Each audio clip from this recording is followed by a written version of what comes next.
Okay student, let's see the question. देखिए बोला है match the column 1 with column 2 and select the correct answer using the quotes given below. ये column 1 है, ये column 2 है, हमें मैच करना है और इसमें जो मैच होगा उसके हिसाब से हमें ऑप्शन बताने हैं। ठीक है, तो देखिए यहां पे पहले बोला है Newton first law of motion. पहले मैं इसमें जान लेता हूं हमें क्या क्या की कॉन्सेप्ट यूज करने हैं। देखिए हमें यहां पे यूज करना है Newton first, Newton second and Newton third law. ये हमें यूज करने हैं। ठीक है, चलिए ध्यान से देखिएगा।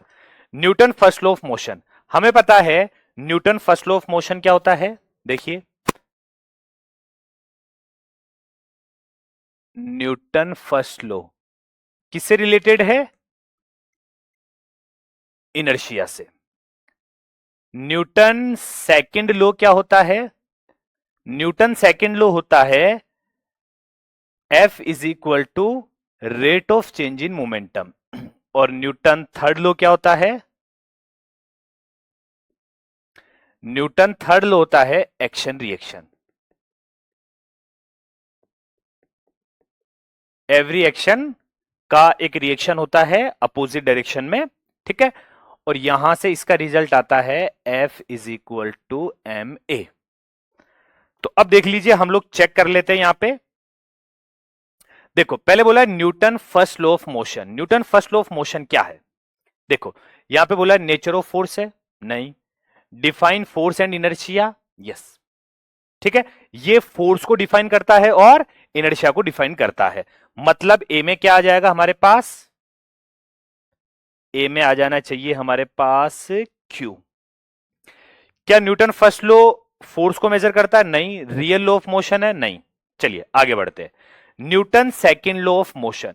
Newton second law of motion जो है वो फोर्स को भी मेजर करता है, क्योंकि यहां से देखिए फोर्स को भी मेजर करने में काम आता है, और रियल लॉ ऑफ मोशन भी इसे बोला जाता है।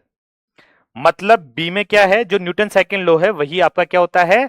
रियल लॉ ऑफ मोशन होता है। मतलब इसी से ही फर्स्ट लॉ को डिफाइन किया जा सकता है, इसी से ही थर्ड लॉ को डिफाइन किया जा सकता है। तो हम लोग क्या बोल सकते हैं कि न्यूटन सेकंड लॉ जो है वो हमारा क्या होगा? Real law of motion. तो बी में क्या हो जाएगा? आर हो जाएगा और एस हो जाएगा। इसके बाद अगला लिखा है Newton third law. Newton third law जो है वो क्या बताता है? नेचर ऑफ फोर्स को। क्यों? देखिए एक्शन रिएक्शन, हमें पता है एक्शन रिएक्शन पेयर जो है वो क्या होता है कि हर बॉडी जो है, अगर हम लोग किसी बॉडी पे अगर फोर्स लगाते हैं तो वो बॉडी भी हमारे ऊपर फोर्स लगाती है। ठीक है, तो ये जो एक्शन रिएक्शन फोर्स होते हैं, ये जो एक्शन रिएक्शन पेयर होते हैं, ये जो बेटा अपोजिट डायरेक्शन में लगते हैं। जैसे मैं समझा देता हूं, एक पॉजिटिव चार्ज है, एक और पॉजिटिव चार्ज है, तो इसकी वजह से इस पे इस डायरेक्शन में फोर्स लगा, तो इसकी वजह से इस पे अपोजिट डायरेक्शन में फोर्स लगेगा। और ये जो दोनों फोर्स है ये क्या है? Action reaction pair. ये अपोजिट डायरेक्शन में लगते हैं, दोनों को ज्वाइन करने वाली लाइन के अलोंग ही लगेंगे दोनों पार्टिकल को, और दो अलग अलग बॉडी पर लगेंगे। ऐसा नहीं है कि एक ही बॉडी पर लग जाएंगे। और दोनों का जो नेचर होगा, ये जो नेचर होगा ये सेम नेचर होगा। हम लोग क्या बोल सकते हैं? ये सेम नेचर होगा। तो यहां से हम लोग बोल सकते हैं कि न्यूटन थर्ड लॉ जो है वो क्या बताता है? फोर्सेस के नेचर को बताता है। ठीक है, तो यहां से देख लेते हैं सी के अंदर क्या आ जाएगा। सी में आ जाएगा हमारे पास पी। ओके, और डी ऑप्शन है rate of change in linear momentum. देखो rate of change in linear momentum जो है वो क्या है? ये देखो यहां पे, ये rate of change in linear momentum.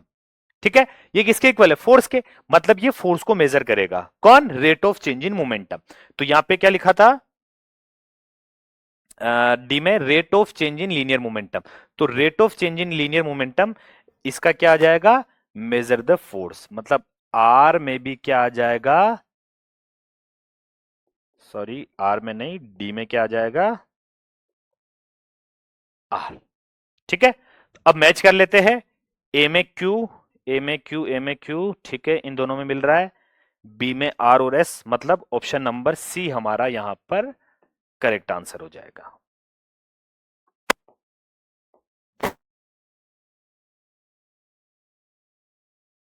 Okay, तो सी हमारा क्या हो जाएगा, करेक्ट आंसर। होप आप इस क्वेश्चन को समझ चुके होंगे। Thank you so much.